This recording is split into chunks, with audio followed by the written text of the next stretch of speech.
que resumir la historia en una frase es que el cambio es la constante. El cereal valía como 10 o 20 veces más que ahora en proporción. Estos mitos que pensamos que el agricultor era una persona muy pobre. Para hacernos preguntas en relación al presente de la agricultura.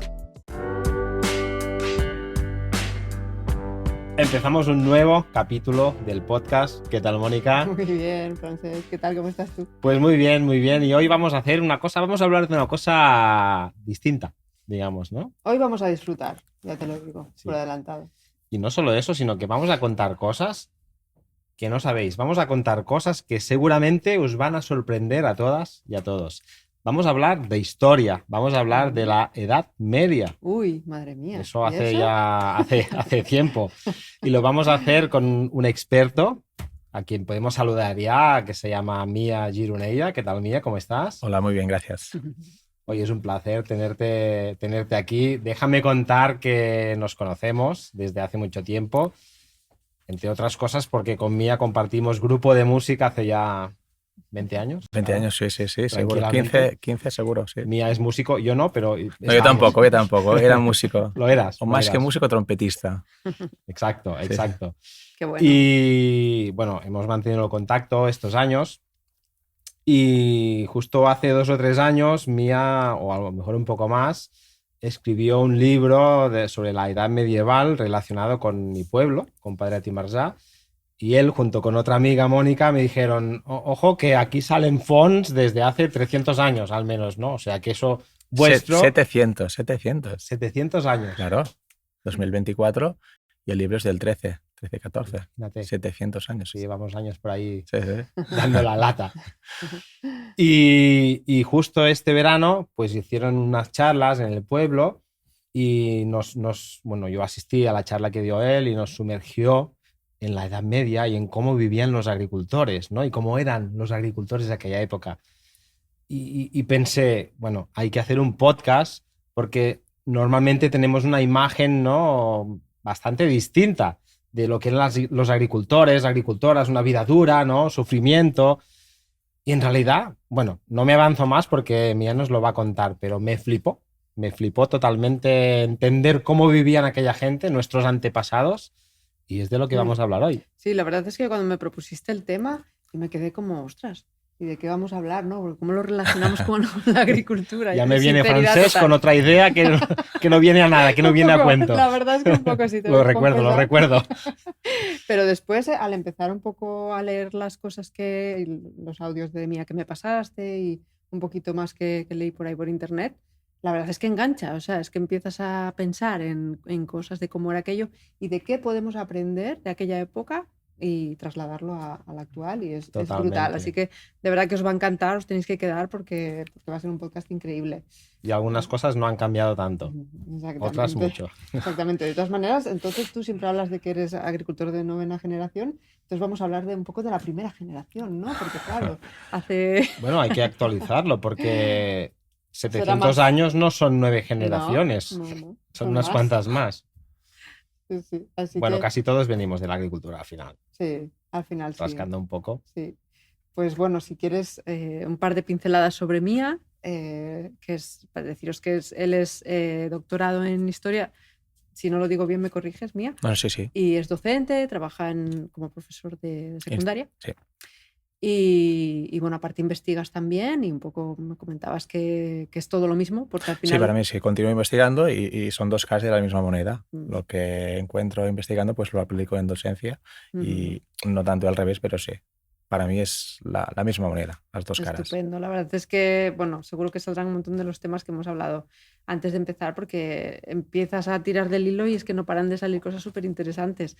Yo quería empezar preguntándote, ¿qué es un medievalista? Lo primero de todo. Y un poco, ¿para qué sirve dedicarse a estudiar estas cosas? Bueno, para mí ser medievalista es viajar en el tiempo, viajar al pasado medieval. Es una cosa que desde chico siempre me ha gustado mucho y ahora tengo la sensación que lo puedo hacer. Viajar en el tiempo, cierro los ojos y después de haber estudiado, leído tantos, si no millones, cientos de miles de documentos, pues tienes la sensación que puedes viajar, puedes ver a la gente, ¿no?, los problemas que tenían, porque realmente más que leer libros, lo que he leído haciendo los trabajos es mucha documentación. en la Baja Edad Media hay un sobreconsumo de notarial, documentos generados por notarios, que conservamos de donde somos Francesc y yo, de finales del 13, y te permiten pues rehacer la historia realmente y ver las cosas que les pasaban a esta gente.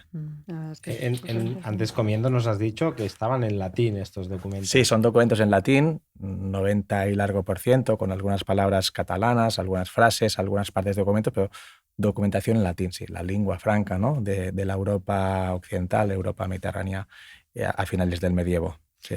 La verdad es que es brutal y es muy chulo también entender que partes de esa información, de esa documentación real, escrita, y de ahí pues vas sacando todas tus conclusiones.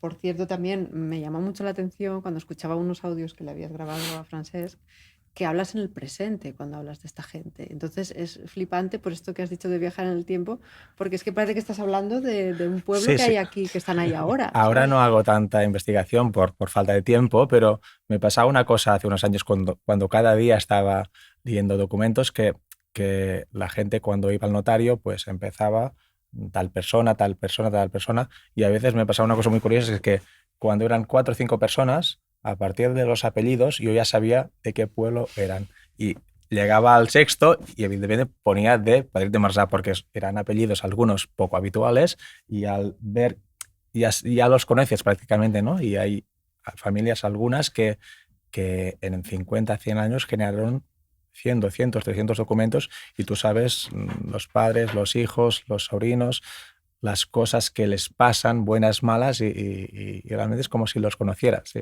Es O increíble. sea, es como si hoy estuviéramos entrevistando a un agricultor del siglo XIII o XIV. Exacto. No, agricultor no, el notario del El siglo notario XIV. del agricultor, sí, y del resto de personas. Sí, realmente los documentos a veces no te dicen lo que querías saber, ¿no? Pero siempre hay algunos documentos que te... Hay un poco de detective, ¿no? También Sí. en esta profesión. Lo que comentábamos, un notario que tenía unas tierras, compró como inversor unas tierras, y un día pues empezó a hacer números de lo que le costaba la siembra, el estiércol, el jornalero, el que labraba, y lo apuntó y lo conservamos y En lugar sabemos de pues... usar la servilleta, ¿no? Sí, Usó pues ese documento y sí, claro, la servilleta de Messi, ¿no? Del contrato de Messi, pues tal cual. cogió los pergaminos del libro y Mm. aprovechó La lista de la compra y después debajo la... para hacer que son cosas que normalmente no lo encuentras, ¿no? Porque pasaban por el notario no con este detalle, pero siempre hay documentos que te permiten ir un poco más lejos. Vale, entonces... Perdona, Mónica, que te corte. Sí. Tú siempre llevas el guión y las buenas preguntas. No, dale. Y yo corto con las preguntas tontas, pero como me estoy poniendo en situación, que casi ya lo veo vestido de medieval, ¿cómo escribían? ¿Cómo se escribía? ¿Con pluma? ¿Cómo se escribía en aquella época? Con pluma, supongo, sí. Es papel, es un papel hecho Vale. con ropa trinchada, con papel, sobre todo. El pergamín serían los documentos que el notario escribía para los clientes, pero el notario se guardaba el original. En el derecho civil catalán el original es el del notario, y son unos libros como un listín de antes, de teléfonos. O sea, es un libro gordo. Un libro un poco más que un DIN A4, pero con 100, con 50 veces más folios cuando los arreglaban para guardar. Y en el 13 y 14, en muy poco espacio, te dan mucha información. Después en el 16, 17, los documentos son larguísimos y has de leer mucho para obtener una información. En el 13 y 14 van muy al grano, ¿no? Qué bueno. Y en pocas líneas, en pocas páginas, pues realmente tienes mucha información. Qué chulo. Son documentos que se conservan mejor que mis apuntes de hace 2 años, ¿eh? Son documentos, algunos no, pero hay algunos que dices, hostia, pues, que he gozado, ¿no? Tener el libro entre las manos. Con 700 y pico de años, es increíble.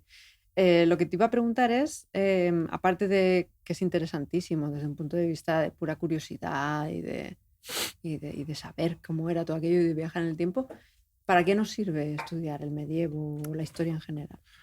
Para mejorar el presente, ¿no? Es la teoría. La historia es para saber qué ha pasado y aplicar o no cometer los mismos errores o mejorar nuestro presente y futuro. Claro. Hay un tema que está muy, muy de moda, que es la diversidad, ¿no? Nos parece que la diversidad, las migraciones es una cosa de hace 4 días y a algunos quizás les cueste de entender. Y si una cosa podemos aprender de la historia es que el cambio es la constante y por lo tanto aceptar con cierta naturalidad el cambio, porque es, si una cosa, siempre les digo a los alumnos, ¿no? Si tenemos que resumir la historia en una frase es que el cambio es la constante. Pues... Entre muchas otras cosas. A nivel de agricultura pienso que también podemos aprender algunas cosas. Tenemos una visión sesgada, cuando no equivocada, del medievo, y una parte importante del medievo es la agricultura. La mayor parte de la población se dedicaba al campo, por lo tanto tenemos muchas ideas que... Háblanos del estatus del agricultor, que quizás sea una de las más... que estos mitos que pensamos que el agricultor era una persona muy pobre, trabajaba mucho, me imagino que sí, trabajaban mucho, que era incluso esclavo de su señor. ¿Cómo funcionaba todo eso? Sí, tenemos una visión que es casi un esclavo, ¿no? Y el siervo, el agricultor, subordinado a un señor feudal, no es ni mucho menos un esclavo. Hay campesinos en el Empordà que precisamente son las élites aldeanas, son los campesinos más ricos los que dependen de un señor. ¿Por qué? Porque es una moneda de dos caras, si lo podemos decir así. Por una parte hay la sumisión, los pagos, pero por otra parte hay la protección y unas tierras que te pone el señor a tu disposición y que puedes dejar a tus hijos, a tus nietos. Es realmente la cara buena, y es una cara bastante buena.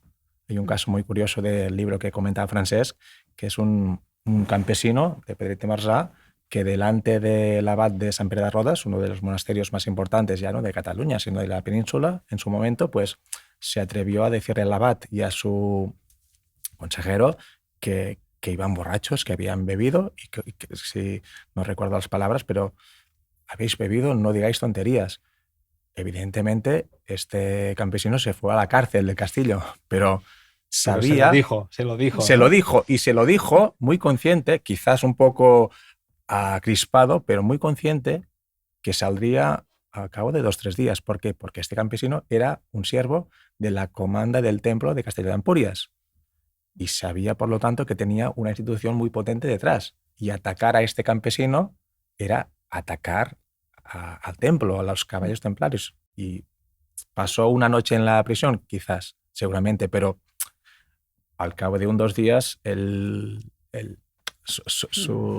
sus señores, pues salieron en su defensa, sin duda, porque atacarlo a él era atacar a la institución que estaba detrás. O sea, que de sometidos nada. A ver, no digo que la situación fuera ideal. Yo quizá tengo una visión demasiado ideal, ¿no? Pero la hambre, las guerras son cosas que también pasan hoy en día. Por lo tanto, no podemos coger a estas cosas y decir la Edad Media es esto, no, porque esto pasa también hoy. Porque la situación, o sea, los agricultores eran propietarios algunos de sus tierras o no, o ninguno, y todas las tierras eran del señor, digamos, o del bueno, conde, yo el sitio que he estudiado, que es la zona del norte de la península y a finales del medievo, pues hay muchos propietarios. Hay un doble nivel de propiedad. El dominio directo, que es el del señor feudal, y el útil, que es el del campesino.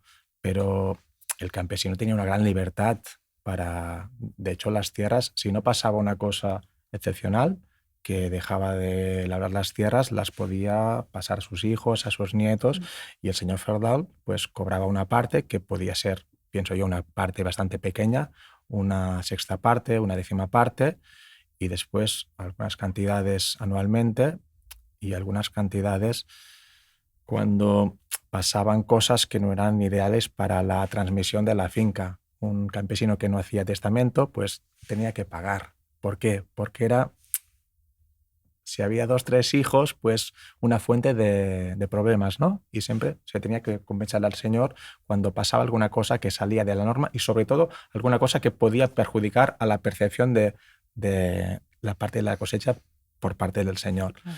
Pero pienso que era un trato como tantos había y hay hoy en día, y no es...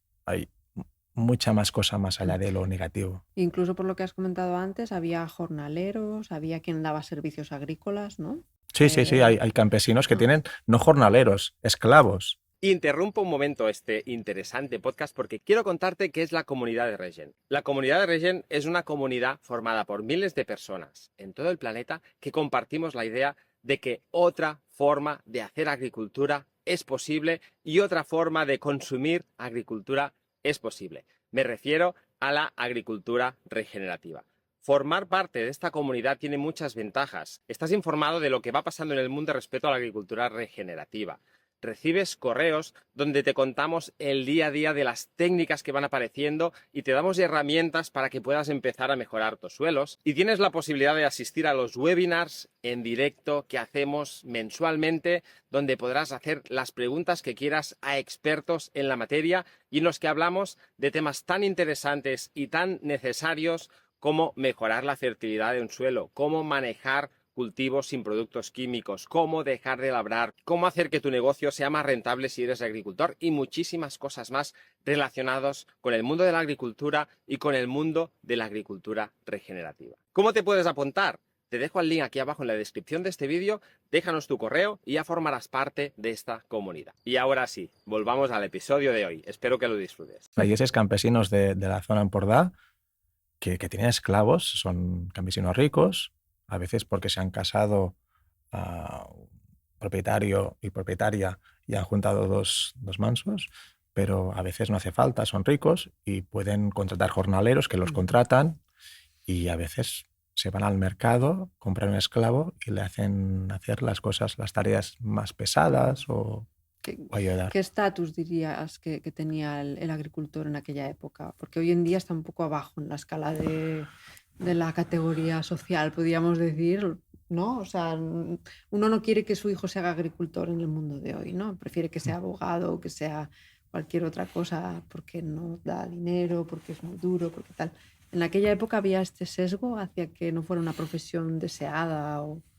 Bueno, aparte de la profesión, yo creo que hoy en día hay la percepción que la tierra no tiene valor. No es la agricultura, es la tierra. La tierra no tiene valor. Y en esa época la rústica, la urbana, sí. Pero la tierra es la fuente de riqueza.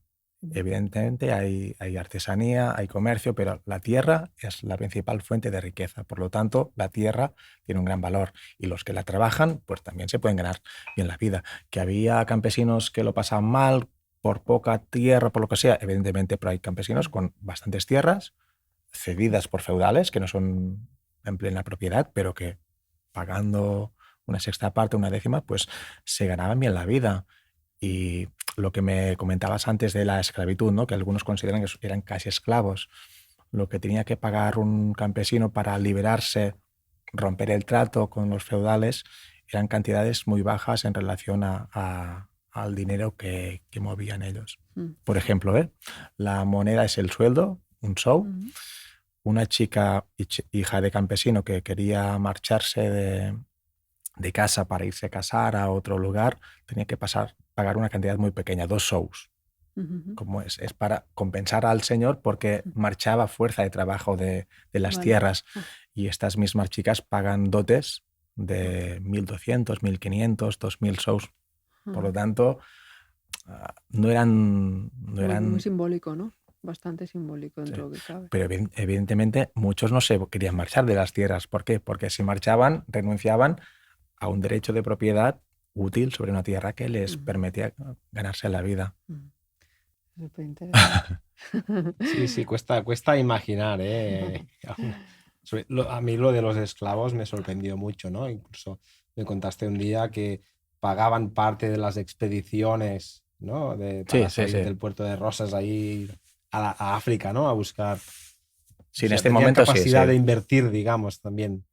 Sí, porque algún caso es este, Tú, en la zona de donde somos, el Golf de Rosas, norte de la península, y salían 1.300, 1.200 largos, 1.300, cuando tenemos documentación, ves que hay expediciones corsarias que las organizaban cada año, cada 2 años, y se iban con embarcaciones muy rápidas al norte de la península, al norte de África, sur de la península, y capturaban esclavos.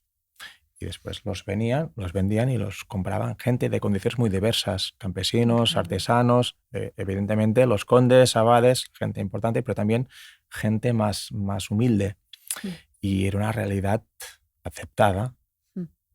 También, No era un delito, era algo que no, el tema de los corsarios, quiero decir, era que legal. suena a pirata malo, ¿no? Pero Un corsario es un pirata legal. es- Un pirata es una persona que ataca a quien sea. vale, vale. Un corsario ataca, no tiene el permiso de la autoridad para atacar a enemigos o países de distinta religión sin tratados de paz. Es un pirata legal. Sí, sería un pirata legal. En aquella Y época. la esclavitud era legal y tenemos los documentos de la gente que compraba, los precios, procedencias, edades y muchas veces también cuando los liberaban. Y estos países a veces es curioso porque podían ir al mercado a comprar el esclavo o en una zona donde había expediciones que salían a la captura de esclavos, pues invertir en la expedición. Si salía mal, perdías el dinero, pero si salía bien, pues Como te de tocaba como un una riesgo parte también. del botín que podía ser en dinero o a veces uno de los capturados. Sí, sí es. No, ahí sí que hay un cambio radical, ¿no? Por lo menos nuestra realidad, afortunadamente ya no es esta, ¿no? Es una de las cosas que Mm. destaco porque son diferentes de hoy en día, ¿no? Exacto. Son dos Ahí sí que realidades. es más un poco lo que uno se imagina, ¿no? Sí, sí, sí, total. Y luego, perdona, Mónica, que también me venía en la cabeza. Entiendo que el señor ofrecía protección al agricultor y a su familia. Era parte del trato, si había alguna invasión, alguna guerra, algún ataque. Pues la razón de ser, ¿no? Del feudalismo. Yo te protejo y tú me pagas una parte Y tú me de... alimentas, ¿no? En cierta Sí, manera. los campesinos por las tierras pagaban una parte al señor y el señor, su razón de ser era la protección, el buen gobierno del territorio, sí. O sea que el señor, en cierta forma, tenía que cuidarlos también porque le alimentaban, ¿no? Cuidaban sus tierras, pero al final le alimentaban, ¿no? Sí, sí, porque es que los campesinos son parte del patrimonio del señor y atacar a los campesinos es Claro. tirarse tirarse piedras encima del tejado. Tendríamos que entrevistar a un señor feudal, pero es una parte de su patrimonio y por lo tanto aquello que comentamos de aquel campesino que insulta al abad de San Pedro de Rodas los defiende hasta que iba a decir se merezcan, ¿no? Lo justo para no hacerse daño él mismo, ¿no? Claro, era un sistema en ese sentido súper diferente que tenía su lógica, ¿no? Su funcionamiento. Tiene su lógica, no Mucha es... lógica. Y luego en el ámbito más agrícola, no sé, Francés, si tienes algún tipo de curiosidad más concreta sobre... Muchas. pero No, con alguna porque es pregunta, que sí en ese ámbito, como a mí me cuesta más, yo creo que deberías hacer tú estas preguntas. Sí, de entrada, en nuestra zona al menos, creo que hablamos de los cultivos más típicos, ¿no? Trigo, cebada, a lo mejor algo de pasto, o bueno, carne, imagino también, o igual no tanto. Sí, lo que sale más en la documentación es trigo y cebada, sí, porque los señores piden sobre todo trigo a los agricultores y porque la documentación de cuando los campesinos van al notario a certificar que compran la semilla o a veces venden anticipadamente la cosecha, pues hablan de cebada y de trigo, sobre todo. Y los especialistas en la dieta medieval pues destacan que realmente el pan, ¿no? El cereal panificado era la base de la dieta.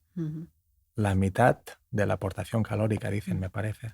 Claro, también me hace pensar que el hecho de que el sistema económico estuviera tan basado en el propio cereal, que también lo hemos comentado un poco antes en la comida, ¿no? Que una de las cosas que hizo el cereal en la historia de la humanidad fue que es una moneda de cambio porque se conserva, porque no es como otro alimento que se vaya a estropear, ¿no?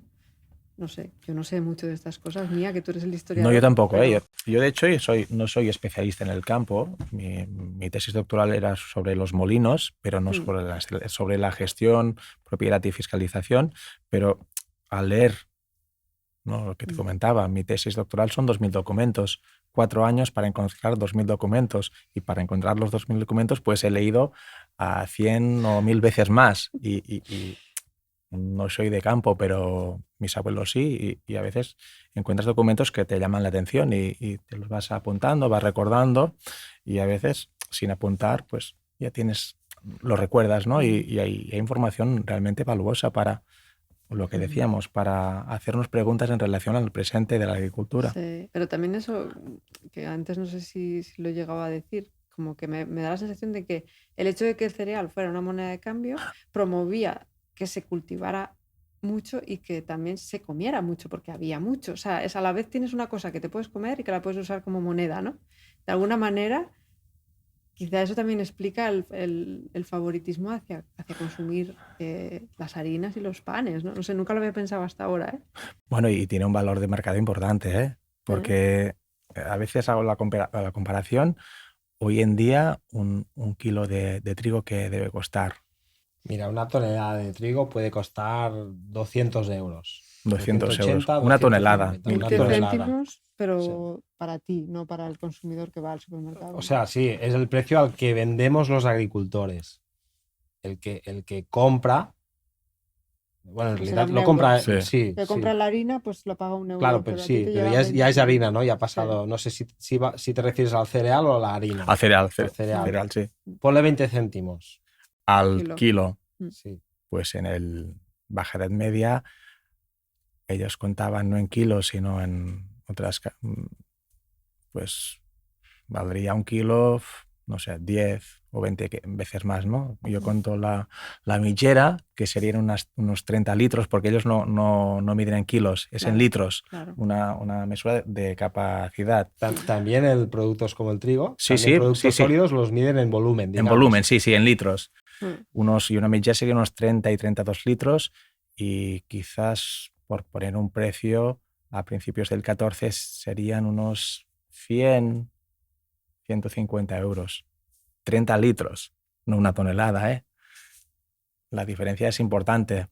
Y realmente producir trigo, producir cebada, para un agricultor era una fuente de ingresos importante, porque Era lo ponía en caro. el mercado, y cuando sobre todo el precio se disparaba, a veces hay subidas se multiplica por 10, que no es poco, ¿eh? Ya son precios altos en relación a lo que cuesta hoy el trigo, pues imagina a multiplicar por 10. Y se Wow. sabe por qué se disparaba. O sea, hoy si se disparan nos dicen que es porque hay sequía en no sé qué país, o el barco se ha encallado no sé dónde, O la guerra. o sí, o lo que sea, ¿no? Por lo mismo, lo que pasa es que hoy se encarece porque ha pasado una cosa en un país, porque son países productores. El otro día en clase de geografía, pues comparábamos con los chicos las capacidades, las superficies de los campos aquí y en Ucrania y Estados Unidos, y son muy diferentes.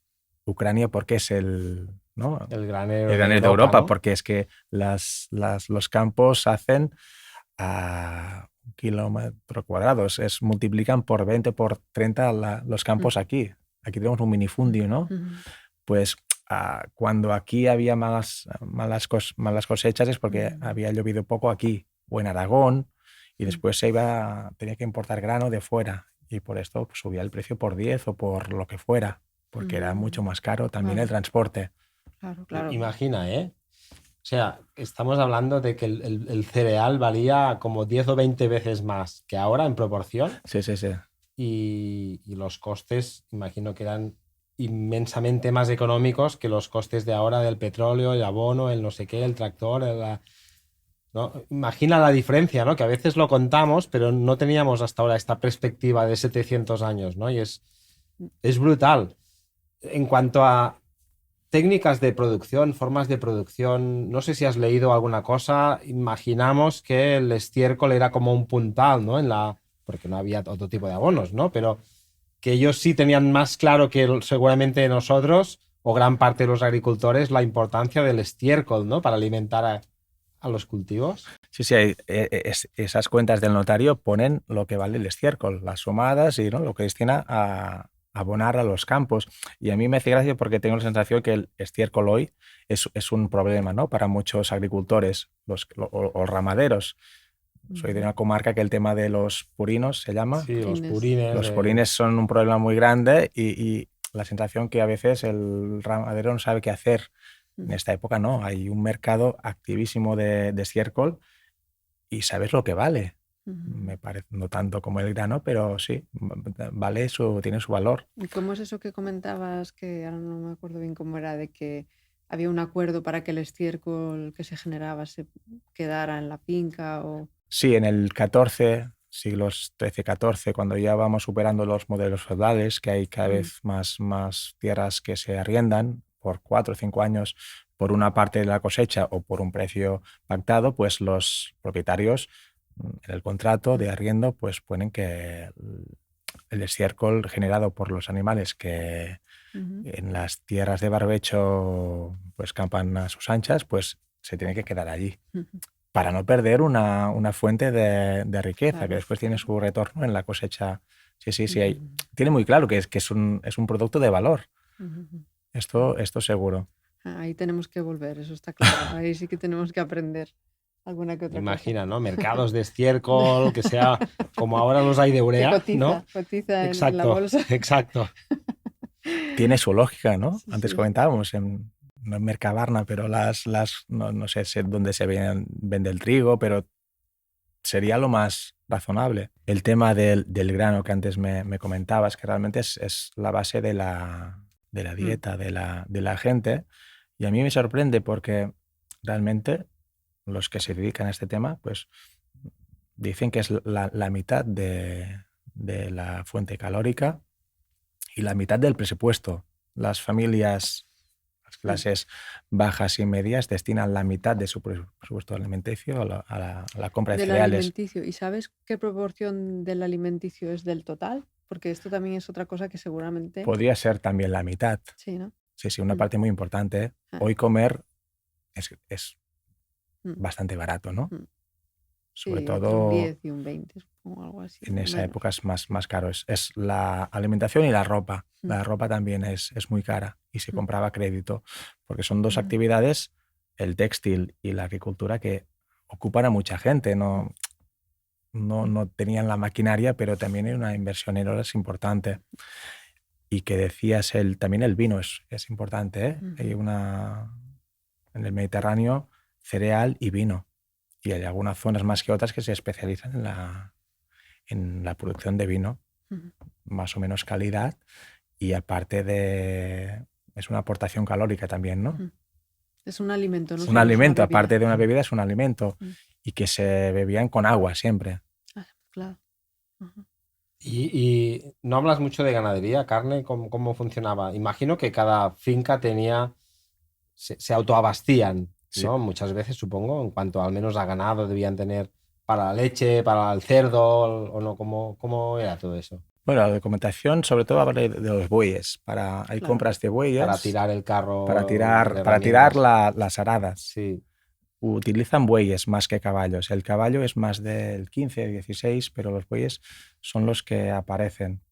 Tenemos las cantidades que te permiten ver cuándo son bueyes de calidad o jóvenes, cuando ya les queda poco recorrido. De gallinas no, porque son animales de poco valor, a menos que tengas muchos, y no generan documentación. Claro. Tiene que Ahí ser está un poco escondido animales un eso, poco ¿no? más caros. ¿Por qué? Porque lo que tenemos es el documento de la compra, el debitorio, y un buey valía pues bastante dinero. Y no es una zona tampoco lechera, ¿no?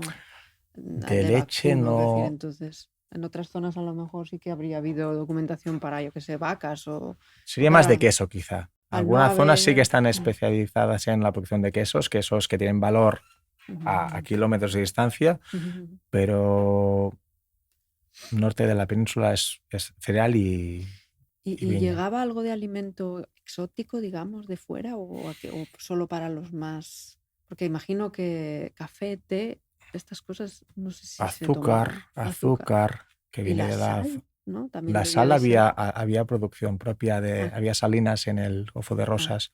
Claro. Al principio tenían que abastecer toda la zona, pero se podía importar sal también de fuera. O a veces exportar sal, que es una cosa muy curiosa, porque la sal la producían en el Golfo de Rosas, en el Estany de Castelló, y para producir la sal, pues la subían con sínias. Sí, esto que es como una rueda. Como la rueda que una- se mueve con el una- agua del río. Sí. ¿no? Pero la movían con mulas, Ah, vale. con animales. Sí. Y yo me preguntaba, ¿puede ser rentable que suban sal de pozos salinizados o con concentraciones de sal y aún así les sea rentable? Pues supongo que sí. Sí, no, no Porque lo es haría. curioso, hay un estanque que es más que un estanque, una albufera, y entraba, porque estaba en contacto la albufera con el mar, entraba agua salada, se depositaba en el fondo del estanque, la agua salada siempre se pone en el fondo, y supongo que ellos hacían unos pozos para que quedara la más salada abajo de todo, después la subían con mulas, con asnos, con un chico que vigilaba que rodara bien, y digo, ¿es rentable? Pues sí, porque si no fuera rentable no la habrían importado. Y es curioso. También antes comentabas, una vida más dura o no. Una vida, yo a veces pienso que una vida más dura en ciertos momentos, pero a la vez mucho más pausada en otros. Está claro. Sí, esto yo ya lo percibo de mis abuelos o bisabuelos, ¿no? Que tuve la suerte de conocerlos casi a todos, ¿no? Y que sí, hacían muchas horas, pero, por ejemplo, la siesta no faltaba nunca, ¿no? Y el ritmo de trabajo era el que era, ¿no? Porque es que tampoco había prisa para hacer las cosas, en realidad, ¿no? La prisa que tenemos ahora. Seguramente lo que debía marcar más los tiempos es la meteo, ¿no? Es el tiempo, ¿no? Tenemos que sembrar esto antes de que llueva, ¿no? Sí. Tampoco había previsión, pero bueno, seguro que sabían, ¿no? Por la nube que se ponía ahí o así, si llovería al cabo o por lo del calendario de las cebollas, yo qué sé, ¿no? Pero yo también tengo esta sensación de que evidentemente es más cómodo ir encima de un tractor con aire acondicionado o con calefacción, ¿no? Que estar ahí con el macho, ¿no? Pero sin estrés, ¿no? Da la sensación, como dices tú, sin estrés, ¿no? Una vida sin estrés, ¿no? Creo que era trabajo duro, pero también muchos momentos de desconexión, de Duro tranquilidad. más físicamente que no mentalmente. Sí, ¿no? mira, hoy por ejemplo te pongo un ejemplo que hace gracia, ¿eh? Vivimos más estresados, con muchas más comodidades, pero con muchas más cosas en la cabeza. Yo estaba en el instituto a punto de venir y tenía el móvil en la mano y siempre me lo pongo en la chaqueta o en la bolsa. Y digo, hostia, el móvil, ¿dónde lo tengo? Y un compañero me ha visto y me dice, ¿sabes qué me pasó el otro día? Que estaba en el lavabo, cogí los calcetines y en vez de la lavadora los puse en el retrete. Y digo, es que estábamos... Y tiró de la cabeza. No tiró, pero los tiró. Y me ha dicho, es que tenemos demasiadas cosas en la cabeza. Y creo que los campesinos hoy también es un ejemplo de más comodidad, pero a la vez menos tranquilidad, ¿no? Siempre pensar, siempre ocupados en cosas. Y Realmente. aquella gente pues tenían menos momentos de fiesta, de ocio que hoy, pero cuando los tenían, los vivían. Y esto aún lo he vivido yo, porque como trompetista, que antes tocaba, pues ves que las fiestas han decaído, ¿no? ¿Por qué? Porque la gente tiene demasiado ocio, quizás. Y los momentos más tradicionales, pues se van Hasta el ocio apagando. nos estresa, que no sabemos si ir a un sitio o a otro y nos entra el FOMO de ahora no voy a estar aquí y allá. Y nos quedamos en casa. Sí, total. No, imagino que también en aquella época, más que ahora, era un colectivo que como mínimo sabía que sus necesidades básicas estaban cubiertas, ¿no? Que comían de lo que se producían, entiendo, ¿no? Que ahora, pues muchos agricultores, entre ellos yo hace un tiempo y en parte ahora, si dices, mira, se cierran todos los puertos, no hay comida en los supermercados, bueno, tengo un huerto y 4 animales, pero lo más que tengo es grano y aceitunas que tampoco me las voy a comer todas, ¿no? O sea que en aquel momento entiendo que también parte de su fortaleza o no de su tranquilidad era, bueno, yo qué sé, si vienen mal dadas, Soberanía alimentaria a tope. 100%, ¿no? Es el concepto seguramente, ¿no? De soberanía alimentaria empezando en la misma finca. Que una persona que se dedicase al textil o a otra cosa, no tenía No lo seguramente, tenía. ¿no? O a lo mejor más que menos todos tenían su huerto, ¿no? Sí, es importante, ¿eh? A ver, había momentos difíciles, ¿eh? Si basaban parte de la alimentación en el grano, cuando faltaba grano, Mm, pues cuidado. la cosa cambiaba. Pero sí, tenían huertos y los tienen bastante, no todos, pero mucha gente, ¿eh? Hasta las ciudades más importantes, Barcelona, Gerona, en el nordeste, pues se localizan extensiones de huerta muy importantes, ¿eh? Y no es solo la huerta, es que ves inventarios que se conservan, inventarios post-mortem, ¿no? Cuando Ujú. moría una persona, se hacía inventario de todo lo que tenía en casa. Y ves muchas azadas realmente de gente que trabajaba y eran tejedores, artesanos, pero muchos venían del Mm, campo, porque en el campo el grande se quedaba con la propiedad de la familia y los hijos claro. segundos, terceros tenían que marcharse.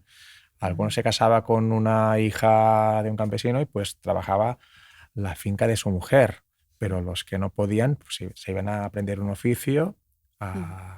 ¿Hasta en qué una villa. punto tenía buen estatus la agricultura? Que era lo más deseado era quedarte con la tierra y cuando no podías porque no eras el primerizo, ¿no? Pues tenías que buscar la vida de otra manera, ¿no?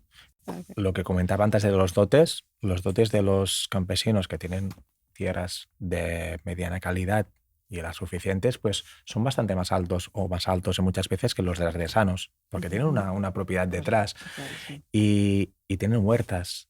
Y tienen huertas a veces, pues, canteros y Mm, canteros de reputación, pero los tienen para periodos de mm, escasez ujú, y porque yo creo también un gusto por el trabajo de la tierra, ¿no? Porque son gente que viene de la tierra mm, y trabajar en el huerto, pues a veces, pues yo creo que mm. les gustaba. Me encanta este concepto también de ciudades rodeadas de mucha zona hortícola, ¿no?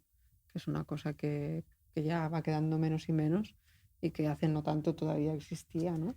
Y que tiene todo el sentido porque luego como, si no como comías algo fresco, si, porque eso era uno el que se iba allí y se traía sus verduras, ¿no? Podías ir al mercado también a Claro. comprar, pero a veces hay un caso de un cantero, más que cantero, escultor muy importante de Mallorca de finales del 14 o mediados 14, Peramatas, que tenía, me parece que 20 esclavos trabajando en sus canteras. Es un caso excepcional porque Ujú. yo no había encontrado casi ningún escultor cantero que tuviera esclavo y este tiene 20.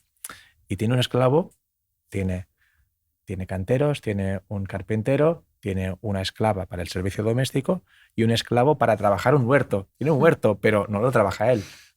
Pero no se va al mercado. Se compra un huerto y un esclavo para que se lo trabaje. Y Ujú. seguramente se pasaba muchas horas trabajando también con el esclavo o mirando, ¿no? Aquello que hacen un poco Mm. los más ancianos de ir al huerto y... Dar las órdenes, ¿no?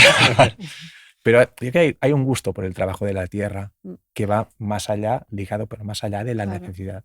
En aquella época se entendía la importancia de estar al aire libre, de que te dé el sol, que te dé el aire fresco, cosa que de unos años para acá se nos ha olvidado. Ahora parece que empieza a florecer un poquito más, ¿no? Todo esto. Pero es verdad, hace no tantos años, si te ponías malo, te decían que te fueras a que te diera el aire fresco y al campo y tal. Y claro, es que eso también es sano y Es que bueno. venimos de aquí, ¿no? En realidad, venimos Mm, de esta realidad. Y sobre la alimentación, que a veces hablamos, ¿no? Con Mónica de que ese concepto de... O sea, antes no podías comprar alimentos que venían en un camión refrigerado, ¿no? O sea que cuando hablamos de soberanía alimentaria y de este modelo de alimentación de proximidad, al final es esto, ¿no? Es lo que mm, pasaba antes. También es verdad que eran muchas menos personas, entiendo, igual es otra realidad, ¿no? Pero tampoco inventamos nada con la proximidad, ¿no? Porque antes todo, entiendo que todo menos el azúcar que has dicho cuatro cosas era proximidad, era kilómetro cero. Sí, prácticamente sí, todo. Hay mar, de donde venimos. Sí, sardinas saladas, anguilas claro. también, las Mm, salaban bastante. Y después las carnes, evidentemente, de sacrificadas, como mínimo embutidos. sacrificadas in situ, Mm, porque podían bajar a veces del sur de Francia, pero sí, sí, es proximidad, porque es ujú. el hombre medieval realmente aprovecha todo, ¿no? No sé si lo hablaba con Francesc o con otro compañero, que hoy los restaurantes, por ejemplo, lanzan una cantidad de comida al supermercado, es que el hombre medieval, el que tuviera un supermercado o un restaurante, se hubiera comprado cerdos para aprovechar toda la comida y no tirarla, porque es que no tiraban, no Claro. tiraban casi nada. Los inventarios medievales es que a veces apuntan una silla rota o el culo, Claro. el culo de una silla rota, o una azada con el... Realmente hay un aprovechamiento muy, muy importante de todo. Es que fijaos, que estamos hablando de esa época histórica que la tenemos como aquella gente de qué época oscura, ¿no? Y resulta que economía circular, grounding, que el tema del sol, todo esto que se habla ahora de exponerte a la luz solar, infrarrojo, todo lo que tú quieras. Un poco de mindfulness y seguramente, ¿no? Cuando vas al Mindfulness, campo y no te molesta nada y puedes mirar el pájaro y qué pasa y tal cual, o sea, la alimentación ecológica. ecológica local, soberanía alimentaria, o sea, no hemos inventado nada, tú. Es increíble. Sí, total. Y yo destacaría la sensatez, me parece. Es una Ujú. palabra que repito muchas veces cuando hablo de este periodo, y pondré un ejemplo que me voy mucho, pero es un ejemplo de la sensatez, de la valentía del hombre medieval, de las autoridades, que es la prostitución. Ujú. La prostitución es una realidad, ¿no? Amagada, más o menos, es una realidad. Y hoy en día en este país, pues, está prohibida, pero en la práctica se produce, o como Ujú. se diga. Pues el hombre medieval, 14-15, las autoridades municipales regulan la prostitución. Y el burdel es una instalación municipal Mm. o gestionada por el municipio. Imagínate. Y no para ganar dinero, sino para poner orden. Hay una realidad, ¿qué hacemos? ¿La prohibimos o la regulamos? Si hubieran prohibido, no habrían permitido que pasara lo que pasa hoy. Regularon, los bordeles en las principales ciudades estaban regulados por el municipio y con una normativa que no permitía o procuraba que las chicas prostitutas fueran extorsionadas, que trabajaran chicas menores, que se les vendieran los productos más caros que al resto de la sociedad. Mm. Para mí es sensatez y valentía. Regularon como podían prohibir, pero si hubieran prohibido, no habrían permitido que pasara lo que pasa hoy con este tema. Mm. Y es un tema que... Francés. No, perdona. No, y el día que encontré el primer documento, porque yo encuentro los 4 consejeros de la Villa de Castelló, bueno, tal, aquello que te decía, ¿no? Ya primero, segundo, y yo ya sabía que eran los consejeros, y cuando llega el cuarto, consejeros de la Villa de Castelló, arrendamos el burdel municipal. Yo, Aquí hay tomate, ¿no? Lo El primero latín, me he el equivocado. diccionario del latín. Decía el lupinari, sí, lupinari. Lupinari, Lupinari. claro, como lupanar. Sí. Mm. Y coge el diccionario, sí. Y busco San Google y pongo prostitución medieval. Y evidentemente, pues una tesis doctoral de la prostitución en Valencia, Barcelona, que que estaba regulada. Y los consejeros, autoridades municipales, pues en Castelló participaban no del negocio, porque no lo hacían por dinero, sino de la regulación. ¿Qué pensaría una de estas personas si hacemos el viaje en el tiempo al revés y les traemos acá, ¿no? ¿Qué dirían? Estarían, bueno, Bueno, lo que indignados. pensaremos nosotros si viajamos Sí. 500 años adelante. A Que hay- saber. Hay Madre mía. sensatez y un conocimiento muy grande en todos los sentidos. Los agricultores, con todos los respetos, tenían un conocimiento del medio, pienso yo, más grande que el que tienen hoy. Ujú. Conocimiento, lo que decía Francés, ¿no? Iban a saber cuando llovía, los canteros, un conocimiento de la construcción, trabajaban a un ritmo. Vida más tranquila, sí, pero cuando trabajaban eran capaces de sacar al mercado unas producciones importantísimas y de una calidad impresionante. Qué bueno. No, que antes pensaba cuando hablabas de los burdeles, ¿no? Y la administración, por decir algo. ¿Sabes si había algún tipo de ley, regulación, algo que afectara a los agricultores? Porque hoy lo que nos pasa es esto, ¿no? Este exceso de leyes, administraciones, directivas, burocracia en general, que entorpece incluso el día a día, ¿no? De un agricultor. ¿Sabes si había algunas normas o algo en aquella época? Indicaciones. Bueno, a nivel de contaminación no Seguro muchas, que no. porque por ejemplo en las huertas que rodeaban las ciudades, pues muchas veces pasaban canales de riego, ¿no?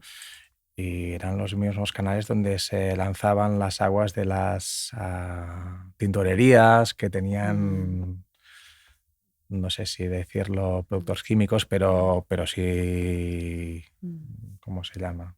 Bueno, colorantes o lo que Colorantes. sea, Había productos. los curtidores también que ponían cal. Mm. A nivel de legislación de los químicos, no. Y después lo que he encontrado son medidas para que la tierra no sobreexplotar la tierra. Cuando había arriendos, pues se permitía solo una cosecha, no explotar la tierra.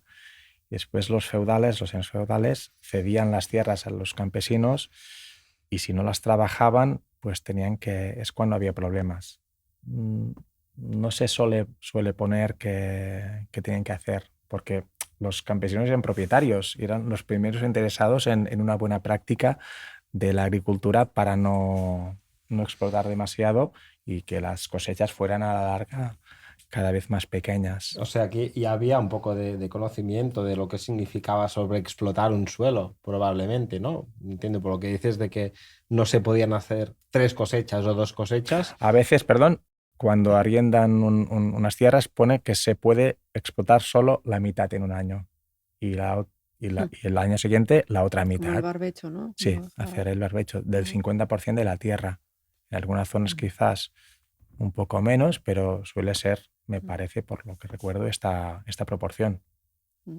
Son plenamente conscientes y un conocimiento del medio para mí importantísimo. Y pongo como ejemplo los canteros, porque tú ves en el caso de los canteros que son quizás los hombres medievales más cercanos porque conservamos sus realizaciones y ves a veces el contrato y la pieza sabiendo lo que valían las cosas y lo que valía trabajar un día cuando trabajaban a jornal y dices, no puede ser que en una Lo hayan semana, hecho ¿no? en tantos Que días. trabajar un día jornal fueran 2, 3 sueldos y que me estén cobrando 15 sueldos por esta columna y este capitel. No puede ser. Parece que no es el trabajo. A veces ves los canteros, los campesinos trabajando en los capiteles de los monasterios, una vida mucho más pausada, pero cuando trabajaban lo hacían muy bien y sabían muy bien lo que hacían. Qué bueno. Conocimiento de años. Había gente que vivía muchos años, ¿eh? Tenemos la visión del hombre medieval que moría a los Te iba a 30, preguntar eso, 40 la esperanza de de vida, la ¿cuál azada. era? Hay gente que llega a los 80 y 90. Ah, sí. Wow. Sí. Esto no lo imaginaba.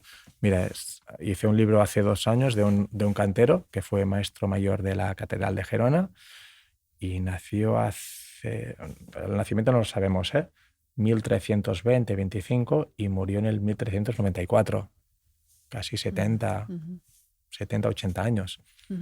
Y hay casos de abades de monasterios, son gente que vive bien, sí, pero también trabajadores. Ser cantero tenía que ser muy difícil, porque trabajo constante de la piedra. La espalda. Sí, la espalda. Y este vivió casi 80. Y otro cantero que también hice un libro, que el día que comentaba Francesc de este verano pasado era un cantero, Pere Ramon Bosch, hijo del Mas Bosch, de Padre de Marsà, y que se quedó a las puertas de ser maestro mayor de la Catedral de Gerona, un escultor, cantero escultor de primer nivel a nivel local.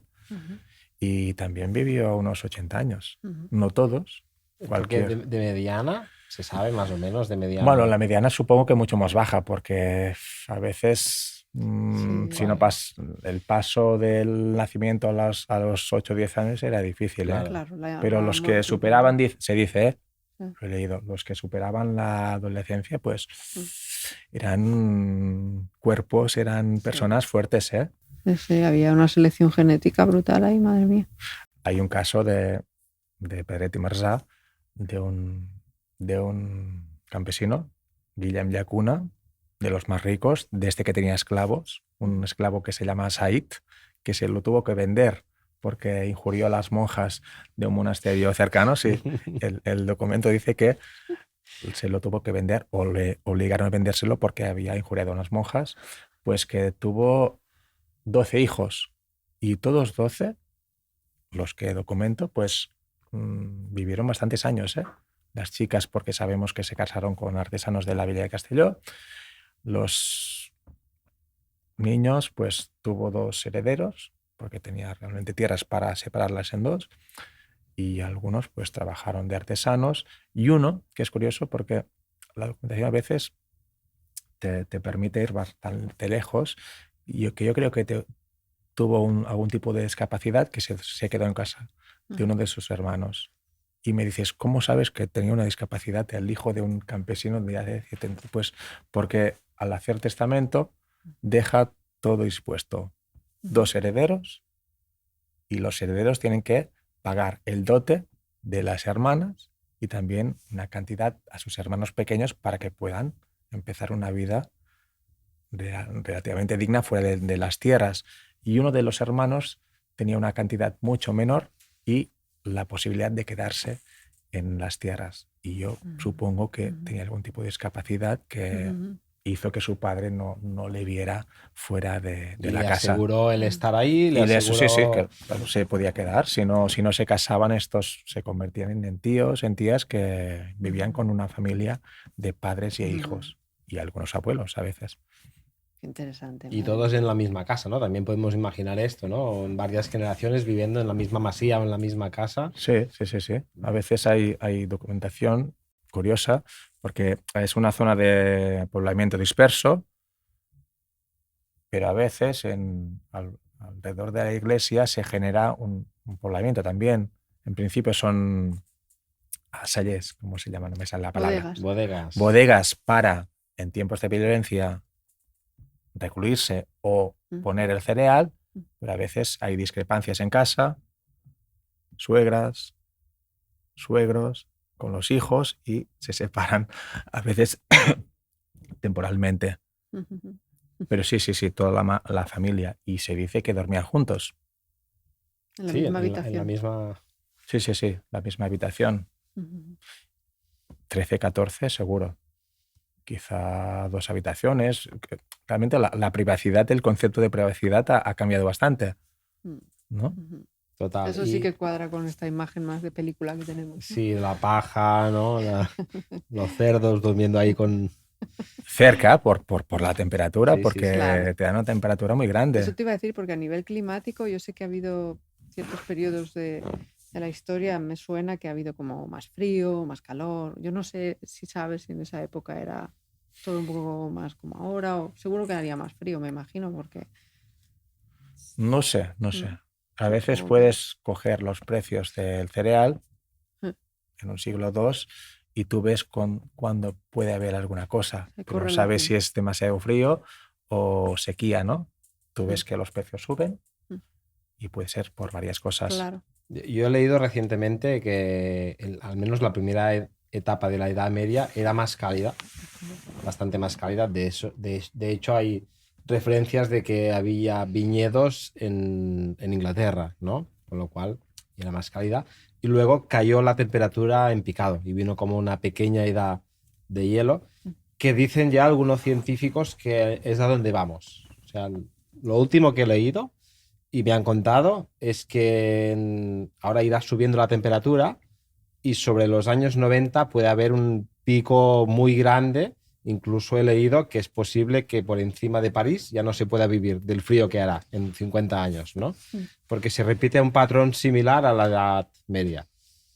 Wow. Supongo que es difícil de contrastar todo esto, pero bueno, algunas teorías ya... Son las corrientes, ¿no? Las corrientes atlánticas se separan las corrientes y después en el norte, al no llegar agua caliente, pues baja la temperatura. Es la explicación. Y de hecho, cuando te lo cuentan y te dicen, bueno, es que imagina, ¿no? Por ejemplo, Japón tiene las latitudes que tenemos nosotros, o Nueva York, ¿no? Y hace mucho más frío, ¿no? Y es por estas corrientes que de alguna manera van moviendo el planeta a la temperatura aquí en el mar y dicen que se está, bueno, que podría pararse, como hemos visto en algunas pelis, ¿no? Es que leí un artículo muy interesante que habían encontrado ¿Cómo se llama? Una pachina en catalán, ¿cómo se llama? Una pechina, no sé qué es. Una... como un mejillón, pero más pequeño. Una almeja. Una almeja, Vale. ¿no? Que tenía como 500 años, que estaba Mm. viva. Y Viva. sí, sí. Y viendo viendo cómo se había ido formando con los años, podían detectar la temperatura en función del tipo de oxígeno, porque hay distintos tipos de oxígeno que estaba en el cuerpo de este animal, pues habían visto esto. Y como era un animal que se había movido por todo el mar Atlántico, por el océano Atlántico, pues veían un poco las evoluciones, ¿no? Y concluían esto, que en la Edad Media hacía calor hasta que de repente hizo frío, ¿no? Y que eso debe ser, pues, jodido, ¿no? Porque ya nosotros lo sufrimos y tenemos todas las comunidades del mundo y más, Imagínate ¿no? ellos. Imagina estos cambios que no serían rápidos, pero Mm. es interesante también, por lo que decía antes, ¿no? Aprender del clima también, ¿no? De aquella época Me para... imagino que sería parecido porque si los cultivos eran los mismos, ¿no? Sí, Tenía que ser bastante similar. sí, en cuanto a estos cultivos, sí. Mm. Por ejemplo, la viña es un buen indicador, ¿no? Y sería interesante, no sé si lo sabéis, si realmente en la zona había viña y cuánta viña, porque dicen que en el mundo de las plantas, la viña es, en cuanto al cambio climático, como el canario de los mineros, ¿no? Es como el cultivo que primero nota el cambio climático, ¿no? Por eso ahora se están poniendo viñas más hacia el norte, ¿no? Más hacia zonas más frías. Imagino que la viña llegó, bueno, bastante antes, en nuestra zona al menos, ¿no? La viña y el Hay olivo. mucha viña en el nordeste. Llega, supongo, es de las primeras zonas donde llegan los romanos y griegos en la Exacto. península. Los romanos se dice que la primera, casi. Y por lo tanto, el aceite y el vino están al orden del día desde hace ya casi más de 1 o 2 milenios. Hay mucha viña. Y hay viña en las zonas que hoy son aiguamolls, pantanosas, Mm. porque realmente hay un consumo de vino muy grande. Es que consumen vino hasta los niños. Claro. Hay documentos de uno que me hace mucha gracia, de una tutoría de 2 menores, no sé si tenían 12, 13, 14, 8, 9, y se estipula el pago de los cereales anuales, del dinero para la ropa y también para vino.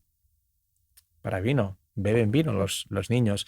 Y un aprendiz de tejedor que firma contrato con el maestro y le pone, si el vino que me ofreces no me gusta lo suficiente, pues me tendrás que pagar un dinero diario para comprar vino con agua, pero un Era consumo una necesidad muy básica. grande. Y una cosa que me ha venido a la cabeza, de qué podemos aprender, el tema de la vivienda. Si tenían frío o no, se pasaban el día fuera de casa. No les hacía falta grandes casas ni casas con calefacción, porque las temperaturas debían ser muy diferentes, ¿no? Es que estabas trabajando en el campo, por más frío que hiciera, al llegar a casa siempre tenías aún aquella temperatura y después a la cama en pocos minutos o poco tiempo ya no tenías sensación de frío muchas veces. Las casas eran muy baratas, pero muy baratas. Y para mí es una lección que sacar del medievo, porque tú miras los precios, salarios de los canteros, es un colectivo que podemos poner más o menos lo que se cobraba anualmente, porque tenemos los libros de las fábricas catedralicias y sabemos lo que cobraba un cantero por cada día y en algunos casos los días del año que trabajaban, y pones unos 1.000 sueldos anuales, finalizó el 14, y las casas les costaban 500, Comprarla. 800 Comprarla. comprarla. No podían estalviar muchísimo porque alimentación y la ropa eran carísimos, pero Sí. es para pensar, si hubieran podido guardar todo el dinero que cobraban en un año, les bastaba para comprar una casa. Y Claro. hoy nos ponemos una soga en el cuello De para 20 comprar años o 30. Sí, casas. más. Y, Sí. y mi pregunta, ¿nos hace falta realmente tener unas casas temperatura? Quizás sí, ¿no? Porque de lo que trabajamos a veces en casa tienes que estar un poco calentito, porque si no te vas a helar. Pero Claro. los metros cuadrados, comodidades, nos hace falta. Y separarnos todos tanto, ¿no? Y esta individualidad que tenemos. Sí, el concepto de privacidad que ha cambiado muchísimo también. Claro. Eso explica que se haya dado toda la vuelta a ese sistema, que antes la comida costaba muchísimo dinero, la vivienda muy poco, y ahora es justo al revés.